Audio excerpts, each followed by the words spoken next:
여러분 안녕하십니까? 네, 한 주간 어떻게 잘 지내셨습니까? 네.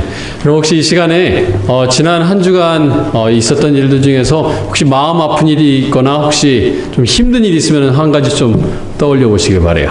힘들었거나 마음 아픈 일이 있으셨으면 한번 떠올리시고 그럼 마음속으로 그거를 하나님 앞에 내려놓습니다 라는 기도를 잠깐이라도 마음속으로 좀 드려보면 어떨까 싶습니다. 그리고 혹시라도 지난 한 주간 여러분의 마음을 아프게 하신 분이 있거나 혹시 여러분께서 실수하셔서 다른 사람의 마음을 아프게 하신 일이 있다면은 오늘 저녁에 예배 마치고 돌아가시면서 그분에게 전화하셔서 사과를 하시든지 아니면 용서해 주시든지 이렇게 관계를 좀 회복할 수 있는 그런 안식일이 되었으면 좋겠습니다.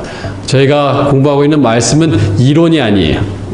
우리의 삶 속에 실질적으로 열매를 맺는, 행위로 열매를 맺는 그런 실질적인 하나님의 능력입니다. 그렇기 때문에 우리가 마음속에 그런 아픈 것이나 혹은 다른 사람들에게 상처 주는 일을 그냥 담아두면 안 되겠습니다. 그래서 혹시라도 돌아가시면서 떠오르신다면 전화하셔서 정말 여러분의 마음을 좀 나누시면 어떨까 하는 생각을 해봅니다. 오늘 저희가 로마서 6장 12절부터 23절의 말씀을 공부할 건데요. 오늘은 제가 좀 나눠드릴 종이가 있습니다. 그래서 혹시 두 분 나와주셔서 좀 나눠주시면 감사하겠는데요. 한 두 분만 나와주시면 감사하겠습니다. 감사합니다.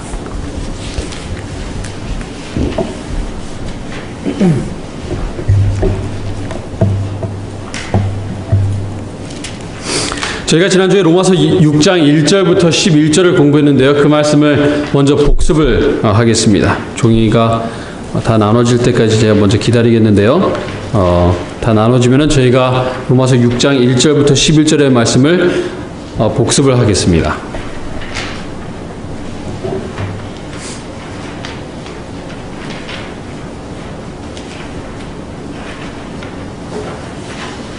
자, 지난주 저희가 죄에 대해서 죽고 하나님에 대해서 사는 것에 대해서 공부를 했습니다. 그래서 우리가 침례를 받는다는 것은 죽음을 상징하는 것이 아니라 이미 완전히 죽은 사람이 예수님 안에 장사 지낸 바 되고 예수님과 함께 부활하는 것을 가리킨다고 얘기를 했습니다. 그래서 우리가 죽는 것은 어떻게 죽어야 되는가? 반 죽으면 됩니까? 안 됩니까? 안 돼요. 완전히 죽어야 됩니다. 그럼 한번 상상해 보세요. 제가 나이가 들어서 이제 죽을 때가 다 되었는데 하은이가 제 모습을 보면서 아버지 반 죽으신 것 같네요. 제가 이제 가서 묻어드리겠습니다. 하면 기분 좋으시겠어요? 안 좋으시겠어요? 좋지 않습니다. 그런 것처럼 죽는다는 것과 반 죽는다는 것은 비슷한 것 같지만 천지차이입니다. 우리가 하나님 안에서 죽을 때, 죄에 대해서 죽을 때는 그냥 반 죽는 걸로는 안 돼요. 우리가 하나님의 마음을 일부분을 드리거나 99%를 드리는 것으로는 안 되고 우리가 온전히 하나님께 다 내려놓는 죽음을 죽는 것이 진정한 죽음이다라고 그랬어요. 그래서 저희가 지난주에 예언의 신의 말씀을 인용하면서 많은 그리스도인들이 침례를 받을 때 어떻게 묻혔다라고 말씀드렸습니까? 산채로 묻혔다. 침례식당에 들어가는데 침례탕에 들어가는데 다 죽은 채로 들어간 것이 아니라 살아있는 채로 생매장 당한 사람들이 많이 있기 때문에 교회에 문제가 많이 있다고 말씀을 하셨어요. 그래서 우리가 죽을 때 어떻게 죽어야 됩니까? 완전히 죽어야 돼요. 9절 말씀을 보겠습니다. 로마서 6장 9절 말씀입니다. 자, 어떻게 죽어야 되는가? 9절부터 11절에 그 답이 분명하게 나와 있습니다.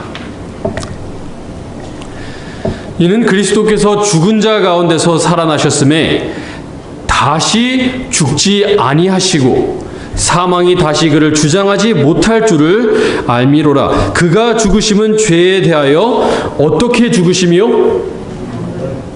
어떻게 죽으셨습니까? 단번에 죽으셨다라고 말씀하고 있습니다. 자, 예수님께서 돌아가실 때, 자, 내가 이번에 한번 죽어보고, 또 안 되면 내가 또 다음에 죽어야지. 그러시는 것이 아니라, 단 한 번의 죽으심으로 죄의 문제를 해결하셨습니다. 내가 인류를 위해서 단 한 번만 죽는다면 인류의 모든 문제가 해결될 수 있을 것이라는 것을 예수님께서 아셨어요. 한 번 죽으시고 그 다음에 또 죽으시고 또 죽으시는 것이 아니라 단번에 죽으심으로 죄의 문제를 해결하셨는데 11절에 이와 같이 너희도 너희 자신을 죄에 대하여는 죽은 자요. 자, 우리가 죄에 대해서 죽을 때 어떤 마음가짐으로 죽어야 되는가 하면 예수님께서 십자가에 달려서 돌아가실 때의 그 마음가짐으로 죽어야 된다는 겁니다. 자, 내가 이번에 한번 회개해보고 내가 또 넘어지면 또 회개하고 그러지 그런 마음가짐이 아니라 내가 이번에 회개함으로 다시는 하나님의 뜻에서 벗어나지 않을 것이라는 마음가짐으로 회개를 해야 된다는 겁니다. 그런 굳은 결의를 가지고 하나님 앞에 내 뜻을 내려놓을 때 내 삶 속에 진정한 예수님의 삶이 나타나게 된다는 것입니다. 자, 근데 그렇게 죽는 것을 어떻게 죽어야 되는가 하면 사실 매일 죽어야 돼요.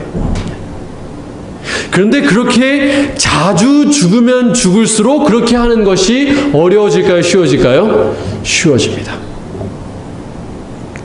한 선생님이 바닷가에 있는 마을에서 선생님이 학생들한테 물었습니다. 해녀들이 한겨울에도 추운 바닷가에 정말 차디찬 바닷가에 들어가는데 왜 그렇게 들어갈 수 있는지 아느냐. 학생들이 대답합니다. 선생님, 익숙하기 때문에 그렇게 할 수 있습니다. 근데 선생님은 다르게 얘기해. 물론 익숙해서 들어가는 거기도 하지만 해녀들이 차디찬 바다에 들어가는 것은 어제도 들어갔기 때문에 오늘도 들어갈 수 있는 것이다.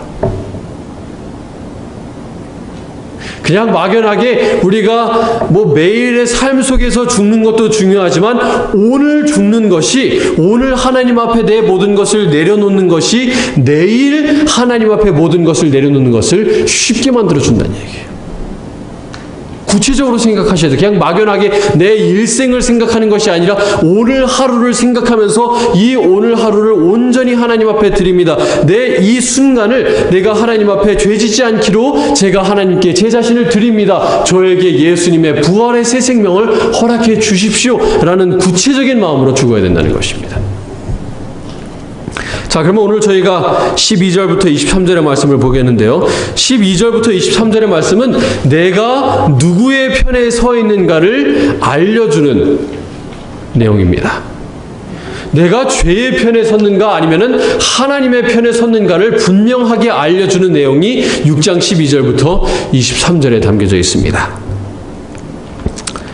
12절 말씀 다시 보겠습니다. 그러므로 너희는 죄가 너희의 죽을 몸을 무엇하지 못하게 하여? 지배하지 못하게 하여 몸의 사욕에 순종하지 말고. 여기 우리의 몸을 지배하는 것이 누구인가? 그 문제에 대해서 오늘 저희가 생각할 거예요. 우리의 죽을 몸을 죄에 지배당하지 말라는 말씀을 하시면서 또 이어서 말씀하시기를 몸의 사욕에 순종하지 말라라고 얘기하십니다. 자, 오늘 나눠드린 표를 좀 보겠습니다. 표 맨 위에 보시면 왼쪽에 12절을 얘기하는데요. 그 오른쪽에 보시면 질문이 나옵니다. 누가 나를 지배하는가? 누가 내 몸을 지배하고 있는가? 누가 나를 지배하는지는 어떻게 할 수 있는가 하면 그 다음 질문을 보면 알 수 있습니다. 나는 누구에게 순종하는가에 따라서 누가 나를 지배하는지를 알 수 있어요.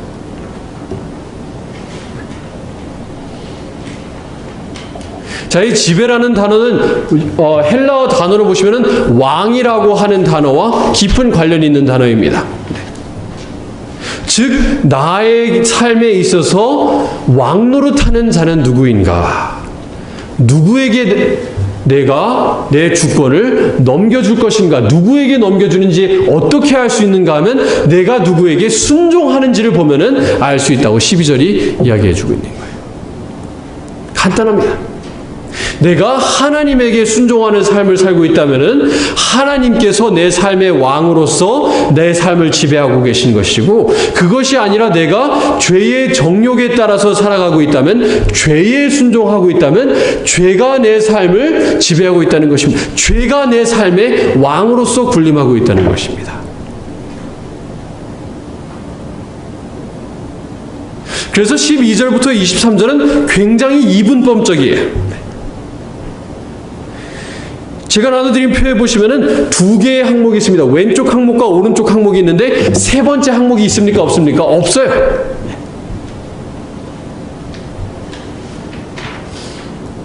아주 분명하게 죄의 종인지 하나님의 종인지 흑백 논리로 사도 바울은 보고 있습니다.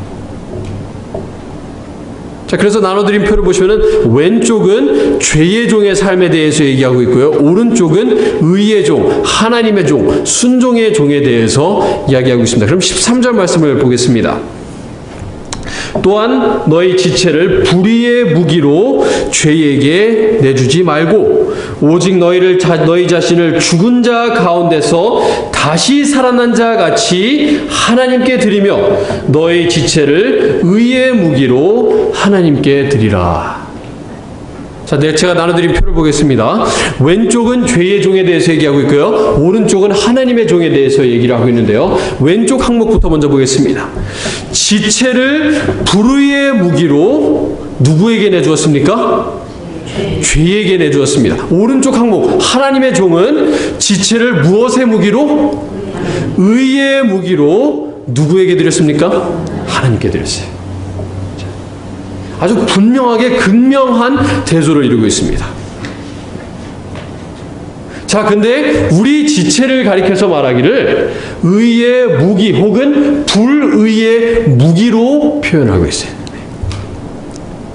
자, 무기는 뭐 할 때 사용합니까?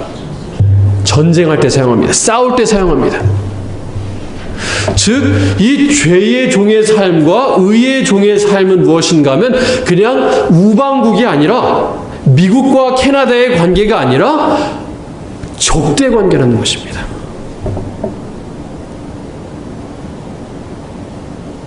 하나님께서 우리를 건져내시기 위해서 하나님의 왕국으로 들이시기 위해서 하나님께서 싸우고 계시며 사단 또한 우리를 죄의 왕국에 포함시키기 위해 우리를 불의의 무기로 사용하기를 원한다는 것입니다.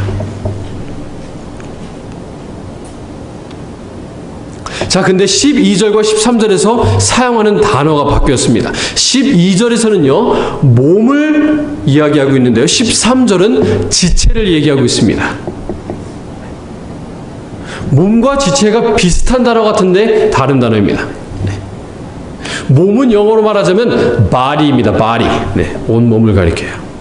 근데 지체는 무엇을 가리키는가 하면 영어로는 body part입니다. body part. 다른 말로 하자면 몸의 부분이에요.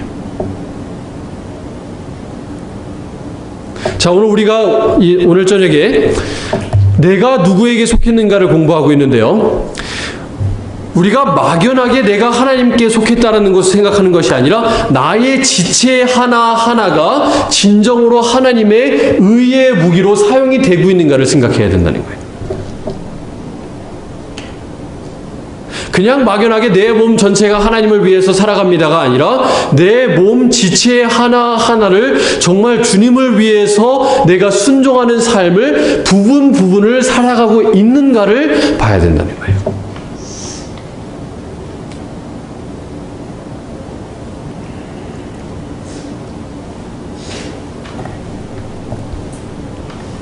(14절) 말씀 보겠습니다. 14절 보기 전에요. 그런데 우리가 하나님께 우리의 지체를 의의 무기로 드리는데요. 우리가 어떤 마음가짐으로 주는가? 13절의 가운데에 보시면은 너희 자신을 죽은 자 가운데서 다시 살아난 자 같이 하나님께 드리라고 얘기를 합니다. 어떤 사람처럼요? 부활한 사람처럼 하나님께 드리라고 얘기해요.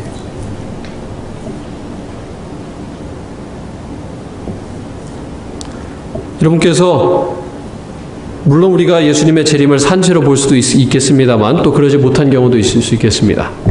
우리가 죽고 나서 이제 부활을 하게 되는데 여러분 부활하고 나서 우리가 어떤 삶을 살 것 같으세요? 하늘나라 가서 거짓말하고 다른 사람 흉보고 다른 사람에게 불평한 그런 삶 살겠습니까? 그러지 않겠습니까? 절대로 그러지 않을 것입니다. 하늘나라 갔을 때 우리가 부활한 우리 인간은, 하나님의 나라에 살고 있는 우리 인간은 정말 하나님 앞에 온전하고 의로운 삶을 살고 있을 것인데, 사도 바울이 우리의 지체를 하나님께 드리되 어떤 사람처럼 드리라고요? 부활한 사람처럼 우리의 지체를 사용하라고 얘기하고 있는 것입니다. 그것이 우리가 우리의 지체 부분 하나를 하나님을 위해서 전쟁할 때 사용하라는 거예요. 그것이 우리가 싸우는 방법이에요. 내 눈을, 내 손가락을, 내 손을, 내 발을 행하는 데 있어서, 내 몸이 행하는 데 있어서 하나님의 뜻대로 내 삶 전체를 주님께 드리는 마음으로 살아갈 때 나는 사단과의 싸움에서 승리하는 의의 무기로 지체가 사용이 되고 있는 것입니다. 의의 무기로.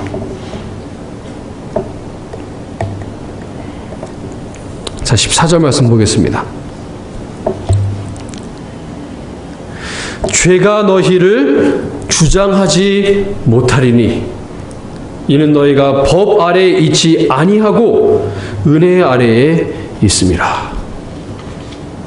자, 우리가 하나님 안에서 죽었을 때, 하나님 안에서 내 자아를 완전히 죽이고 죄에 대해서 죽은 상태로 하나님 안에 새로운 삶을 얻어서 이 오른쪽 편에 들어가게 되었을 때에는 죄가 우리를 주장하지 못한다는 것입니다.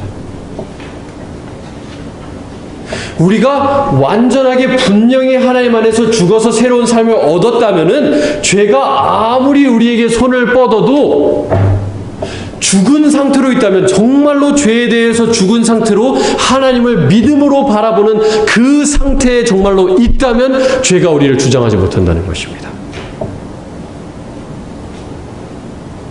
물론 우리가 베드로가 그랬던 것처럼 예수님을 향해서 물 위에서 걷는 상태로 예수님을 향해서 걷고 있다가 때로는 실수해서 우리가 예수님으로부터 눈을 떼고 넘어질 때는 있지만, 우리가 정말로 자아를 죽이고 하나님한테 내 자아를 완전히 드리고 믿음으로 바라보고 있는 그 순간만큼은 죄가 우리를 주장하지 못한다는 것입니다. 자, 그 말을 다른 말로 하자면, 내가 하나님 앞에서 제가 삶 속에서 죄 짓고 하나님 앞에서 도덕적인 삶을 살고 있지 못하다면 내 눈이 하나님을 향하고 있다는 얘기예요? 그렇지 않다는 얘기예요? 그렇지 않고 있다는 얘기예요. 다시 믿음으로 예수님 바라봐야 된다는 얘기입니다. 자아가 다시 살아났다는 얘기.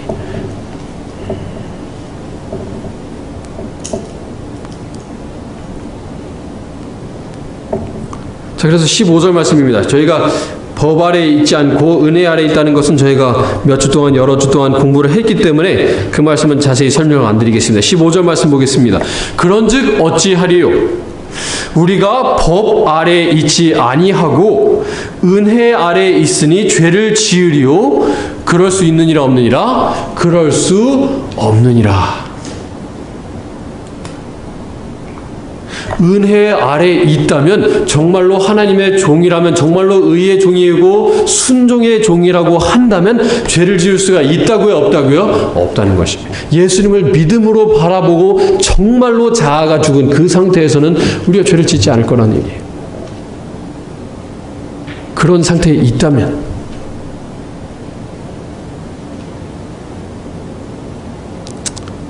자, 그래서 표를 보시면은 오른쪽에서 왼쪽으로 향하는 이 화살표가 있고 X 표시가 되어 있습니다. 은혜 아래에 있는 자가 죄에 순종할 수는 없다는 것입니다. 16절 말씀 보겠습니다. 너희 자신을 종으로 내주어 누구에게 순종하든지 그 순종함을 받는 자의 종이 되는 줄을 너희가 알지 못하느냐.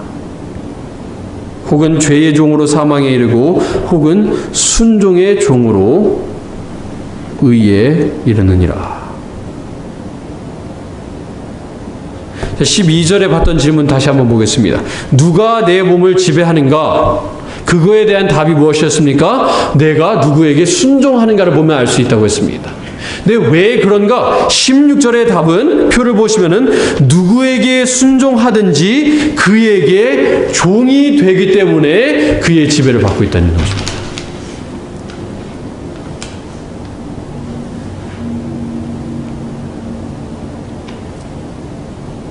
자, 교회에 들어오면서 우리가 하지 말아야 되는 것 여러 가지 배웁니다.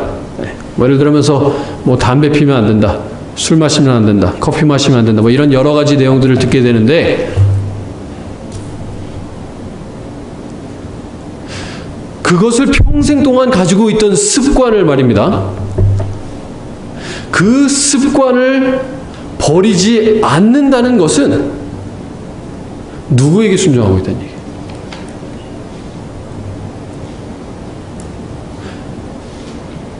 여러분, 오늘 드리는 말씀이 정말 쉬운 말씀이 아니에요. 네.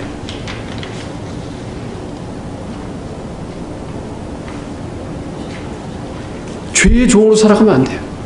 죄에게 꾸준히 순종하고 그 죄를 저버리지 않는 삶을 산다는 것은 죄의 종으로 살아가고 있다는 것입니다.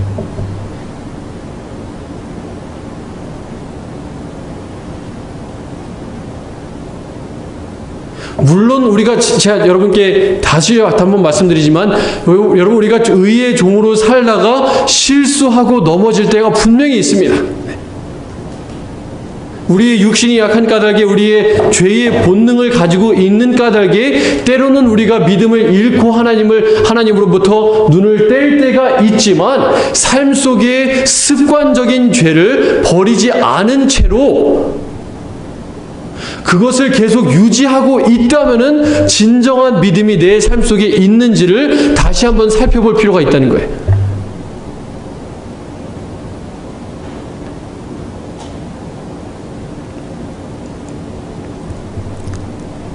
자, 그래서 16절 표를 보시면은 왼쪽에 보시면 죄의 종은 사망에 이르고 순종의 종은 의에 이른다라고 얘기하고 있습니다.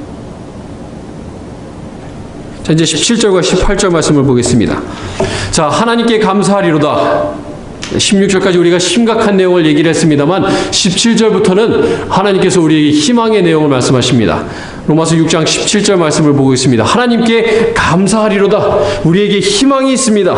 너희가 본래는 죄의 종이더니 너희에게 전하여 준 바 교훈의 본을 마음으로 어떻게 하여? 마음으로 순종하여 죄로부터 어떻게 되어? 해방되어 의에게 무엇이 되었느니라?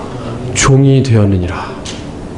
네, 17절과 18절의 내용을 보시면은 죄의 종에서부터 의의 종에 어떻게 이르는지 그 과정을 설명하고 있습니다.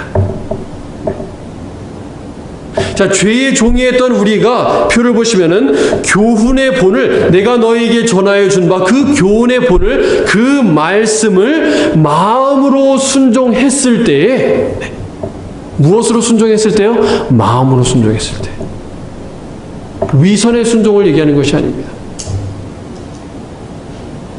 하나님의 말씀이 내 마음속에 심겨져서 그 말씀이 내 마음속에 있는 죄에 대한 확신을 주고, 성령께서 내 마음속에 임하셔서 내 죄에 대해서, 의에 대해서, 심판에 대한 확신을 내 마음에 심어 주어서 신령과 진정으로 우러나오는 순종과 하나님께 대한 예배가 우러나오는 그 마음속에 말씀하시기를 죄로부터 우리를 해방시켜 주실 것이라고 얘기하고 있습니다.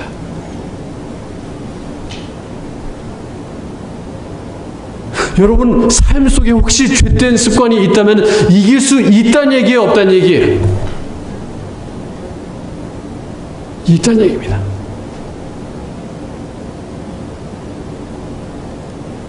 그것이 바로 하나님의 능력입니다. 하나님의 능력은 그냥 사람을 구원하는 데 있는 것이 아니라 죄인인 우리를, 죄의 습관을, 죄의 본성을 갖고 있는 우리가 예수님처럼 살 수 있는 능력을 주시는 것이 하나님의 능력입니다. 예수님을 믿음으로 바라보고 있을 때 절대로 우리의 능력으로는 안 돼요. 그렇기 때문에 하나님의 능력이 필요해요. 자, 그래서 교훈의 본을 마음으로 순종한 우리가 죄로부터 해방이 돼서 의의 종이 됩니다. 여러분, 근데 굉장히 아이러니한 것이 죄의 종으로부터 해방이 됐는데 다시 의의 무엇이 돼요? 종이 됩니다.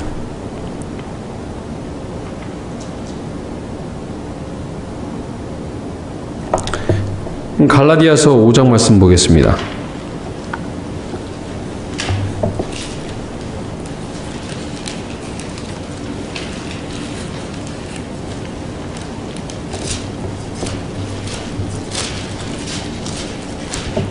갈라디아서 5장 16절 말씀입니다.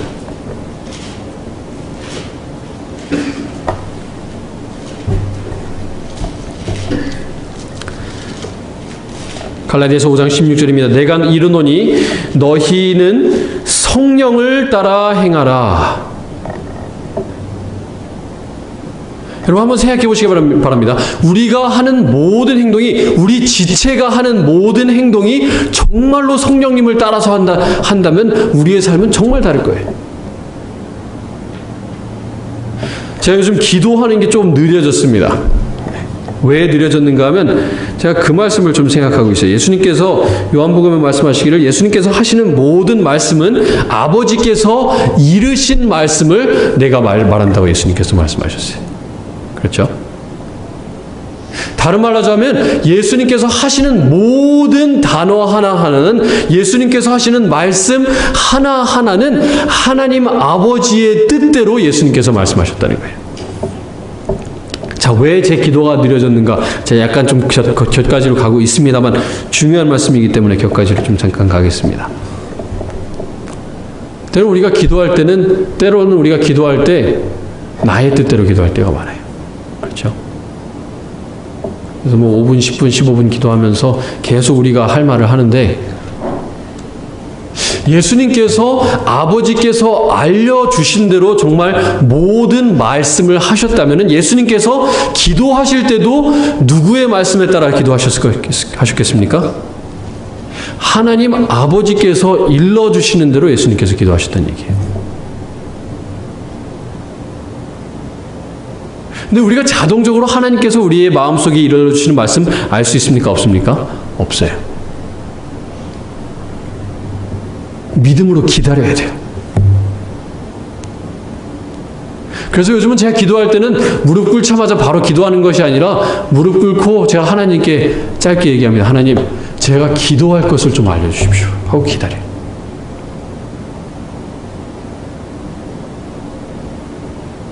우리의 입 밖으로 나오는 모든 말 하나하나가, 단어 하나하나가 정말 성령의 뜻대로 한다면 정말 아름다울 겁니다.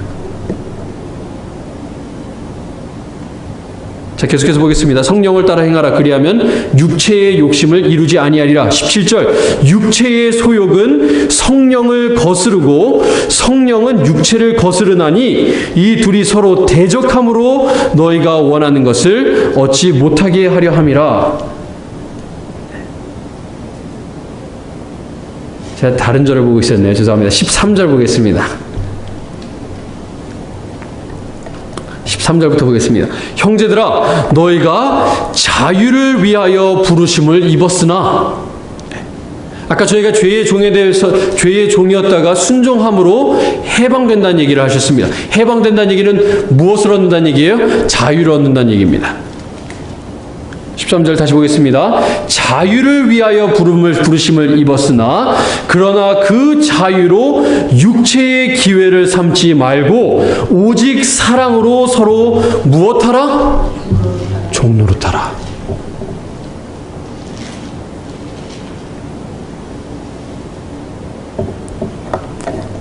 자, 우리가 자유를 얻긴 얻었는데 무슨 자유를 얻은 것이냐 하면 하나님께서 우리를 창조하실 때의 원래의 목적대로 살 수 있는 자유를 얻게 된 것입니다.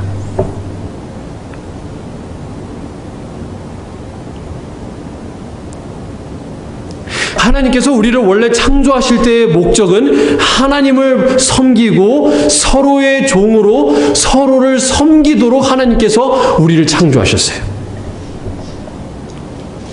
그 범위 안에서는 우리가 어떤 것이든지 자유롭게 할 수 있도록 하나님께서 우리를 창조하셨습니다. 자, 하나님께서 아담을 창조하시고 나서 동물들을 하나하나씩 아담 앞으로 지나가게 합니다. 그리고 하나님께서 지켜보세요. 아담이 저 동물을 뭐라고 이름 지을까 하나님께서 지켜보십니다.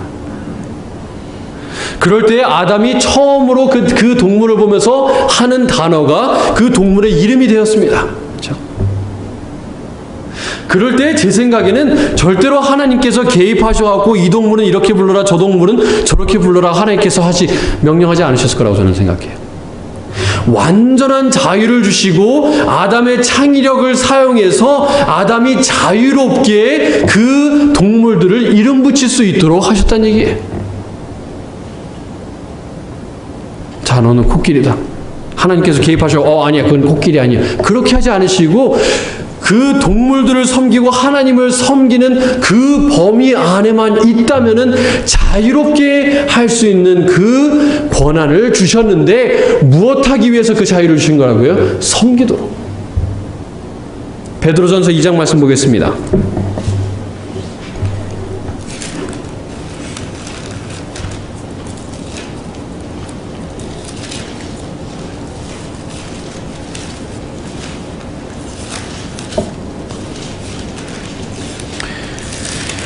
베드로전서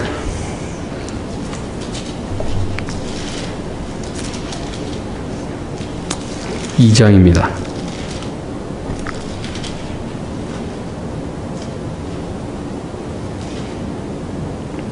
2장 16절입니다. 너희는 자유가 있으나 그 자유로 악을 가리는 데 쓰지 말고 오직 하나님의 무엇과 같이 하라? 하나님의 종과 같이 하라. 무엇 하라고 주신 자유예요? 종이 되라고 주신 자유입니다. 섬기라고 주신 자유예요.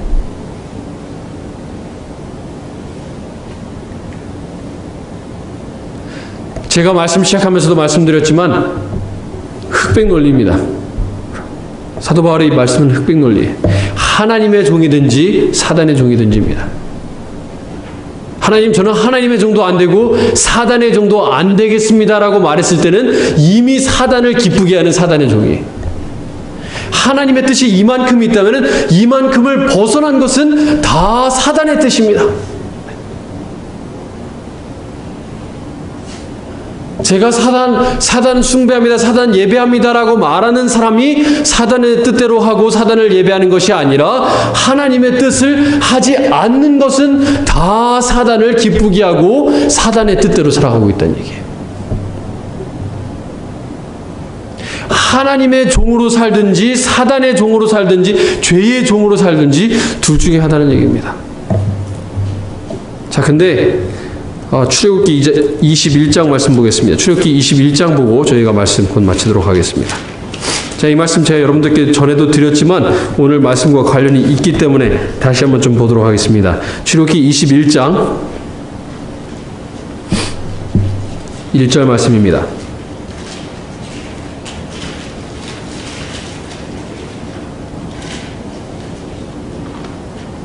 출애굽기 21장입니다.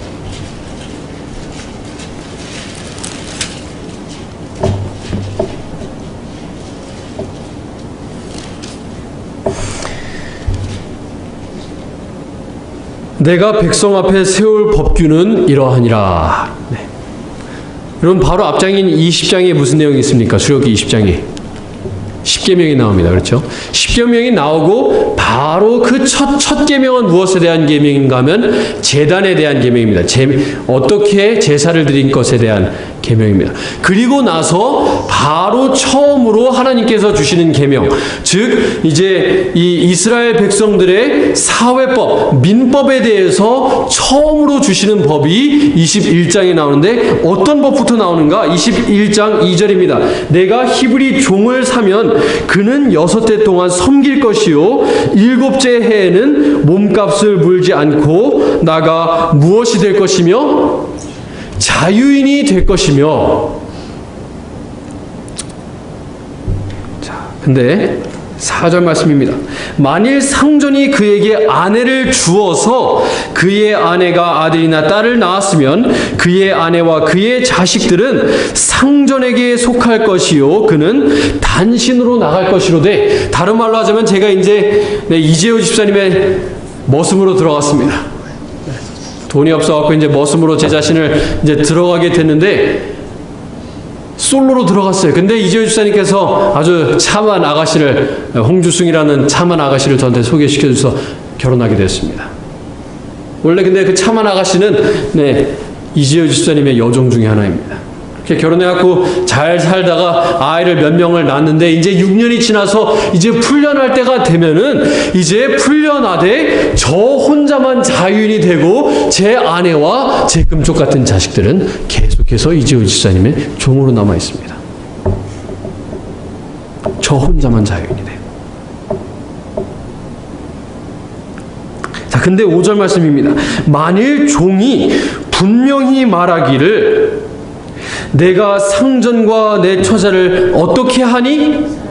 사랑하니. 마음으로부터 나오는 것을 얘기하고 있습니다. 사랑하니 나가서 자유인이 되겠다, 되지 않겠다? 되지 않겠노라 하면 상전이 그를 데리고 재판장에게로 갈 것이요 또 그를 문이나 문설주 앞으로 데리고 와서 그것에다가 송곳으로 그의 귀를 뚫을 것이라. 그는 종신토록 그 상전을 어떻게 하리라? 섬기리라. 누구에 대한 이야기입니까?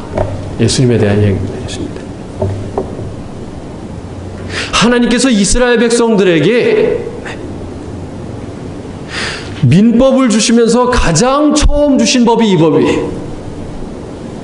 너희 중에 종이 있는데 너희 아내나 자녀들이 종으로 계속해서 남아있고 너 혼자만 자유인이 되어서 너희가 진정으로 사랑하는 마음이 있다면은 평생 종으로 살 수 있는 권한이 있다.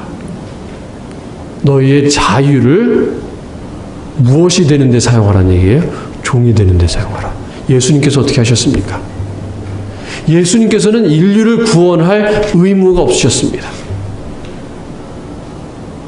예수님께서 이 땅에 오셔서 십자가에서 달려 돌아가셔야만 하는 것은 아니었습니다. 그렇게 하지 않으셔도 아무도 하나님께 불평하거나 불만할 수 없었지만 예수님께서 가지고 계신 그 자유를 누구를 위해서 사용하셨어요? 우리를 위해서 자유를 포기하시고 우리의 종으로, 하나님의 종으로 이 땅에 오셔서 자유를 반납하시고 종이 되셨다는 것입니다. 마음으로 무엇하여서요? 마음으로 순종하여서.